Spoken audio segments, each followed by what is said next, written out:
Mr. Krishnamurthy, Vice Chairman, members of the Indian Electronics and Semiconductors Association, Vidya, President of the organization, leaders from business, industry, trade, entrepreneurship related to the electronics manufacturing sector, distinguished invitees from India and abroad, friends from the media, ladies and gentlemen. It is indeed for me a matter of great pleasure and privilege to be amongst a group as distinguished as you, and one that is in the forefront of the movement to make electronic manufacturing in India a reality. This is obviously one of the leading priorities of the country, as showcased by none other than our Prime Minister in the Digital India program. And I do welcome, and I'm delighted at the fact that a group like this, with a lot of others, is working to make it happen. It is for this reason, and also for the reason that one is amongst old friends, delighted to be here. I would also like to congratulate the organizers, especially the association, for bringing Deftronics to Delhi. Till last week, I was also CMD of ITPO, and I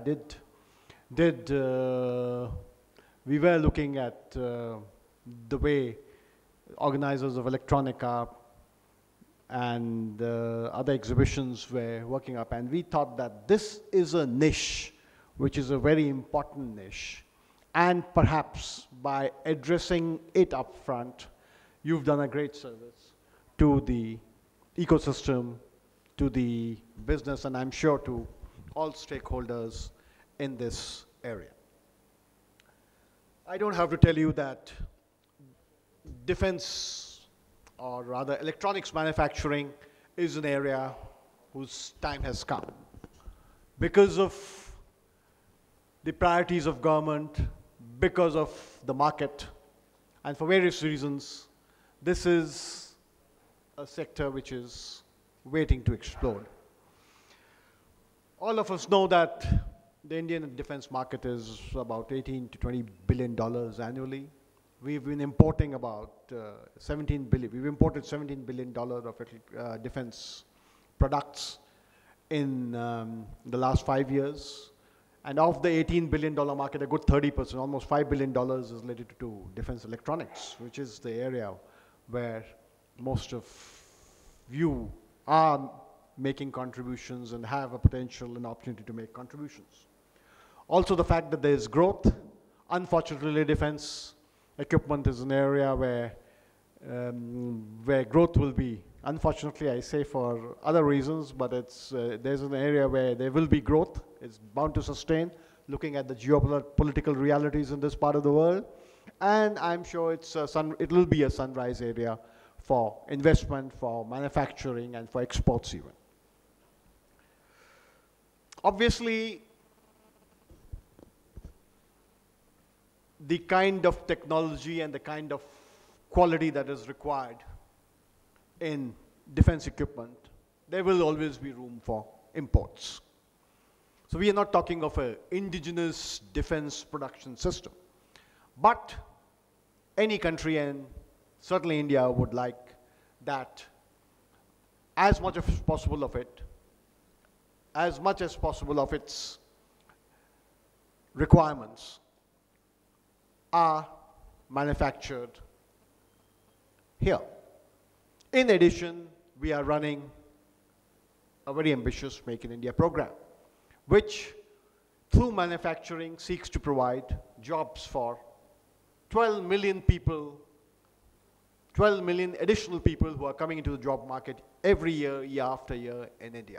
So from both these points of view, defense manufacture and in general, and more specifically manufacture of defense electronics will remain to be a priority for government. To add to that, our internal security situation is such that there is a huge and growing market for sophisticated solutions for internal security, for cyber security, and all the related areas. So the short point I seek to make is, as far as the market is concerned, it is large, it is growing, and it is sophisticated. And because of these reasons, because of the need for fail-safe solutions, for quality, for trust, the value adds are also good. And so this is a good market to be in, and I'm glad that it is getting the attention it needs.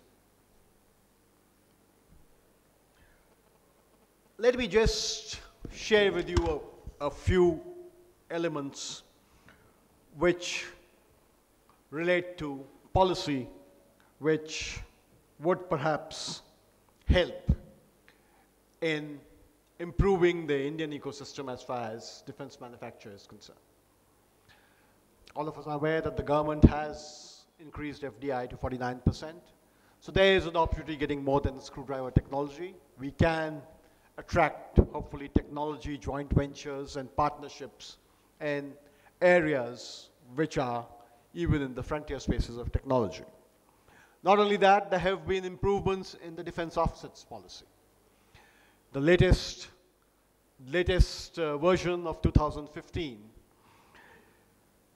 tries to bring in some very forward-looking features. One is, and I think all of you would agree, that the old defense offset mechanism was completely loaded in favor of the PSUs and the Indian Ordnance Factory ecosystem. Now, more and more, there are spaces and opportunities opening up for private sector to come up with contracts to discharge offset obligations of the prime contract for defense purchases. Not only this, defense electronics is, again, perhaps the most sophisticated area, the one which provides the greatest value addition. And the Department of Defense, as well as the Government of India, is looking at certain innovative features in its offset mechanism. One of those is multipliers. If there are higher technology, if there's transfer of technology happening, if there's transfer of designs happening, if higher end production or products are being manufactured, the use of the multiplier for reducing to that extent the offset obligation is something which is being considered, not only in the defense area, but also in the area of developing a national offsets policy. This will perhaps give an advantage to the electronics part of the defense equipment business. Thirdly, looking at it from the point of view of trade and market access. I mean, we have a huge market, but I'm sure some of the solutions that you manufacture will even have export opportunities. As far as the ITA2 is concerned, we have stayed out of it. 90% of the world is in it. So 90% of the market is at zero duty, whereas in India you have protection, tariff protection for some of the items which are part of ITA2. While we also have FTAs in which in some cases duties are reducing, there are a number of areas where it makes a lot of sense to manufacture them in India, not only for the domestic market, but also for exports. And finally, for government procurement, we have a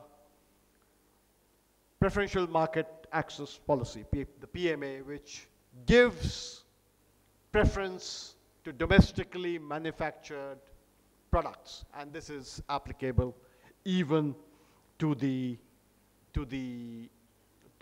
electronic sector.